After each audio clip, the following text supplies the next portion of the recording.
It's Thursday, June the 12th, and we're getting close to the halfway point, which I think is a good time just to kind of check in and say, all right, we're about to hit the halfway point. What does the second half look like of 2025?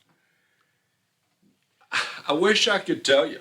Well, if we actually could tell you, I wouldn't be here. Yeah, I really wish I could tell you, because that's an interesting way that you've opened up. Because I've had a client say to me just this week, "Hey, I've been following your videos, Yeah, and you're saying almost the same thing each and every week.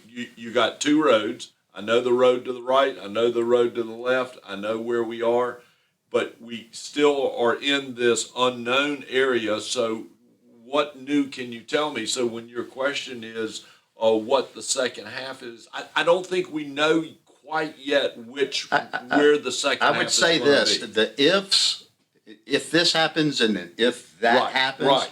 I think we're going to have a really exceptional second half of the year. And I would be 100% in agreement. And so, with that. what are those things? I think the Fed lowering rates in September, which is what the prognostication is. That's one of the ifs. The other if is that if the China-U.S. trade deal, which gets done, which seems like they're on the right track, but we were on the right track last month. Right. So you gotta hold that kind of at arm's length. But if that happens, we're in great shape. It seems that all the negativity about tariffs is actually doing the reverse. We're seeing revenues increase coming into the U.S., which has been good. We're just the vibe is very good for the country right now. And then if you add to the ifs, if the big beautiful bill gets passed, and I was listening to former Speaker Johnson, I think that was him, yesterday in an interview.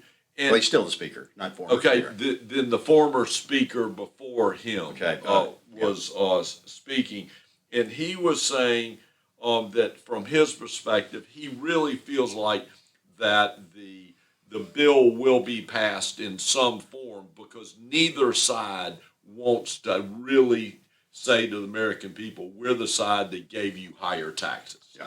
All right, so something is going to happen there. But I'll play devil's advocate in this question. Okay. All right, Iran and the United States are trying to do something in terms of a nuclear deal.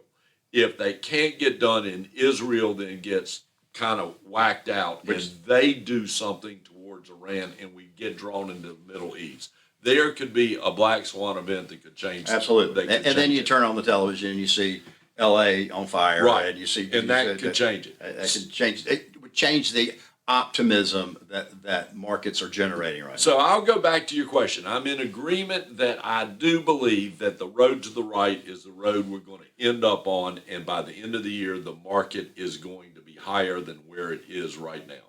I just think it's still foggy, and caution, selective caution, and gradual movement to the road to the right is how you should. If we earmark this, and then a year from now we're doing the same speech or the same view of the outcome of 2026, we're still going to have a lot of unknowns. It's just the markets are full of unknowns. Right. I just think that when you do the pros and cons and you draw the line down the middle of the page, there are a lot of pros and there are very few cons. All right, so here we are today on the 12th. We think we're going to the right.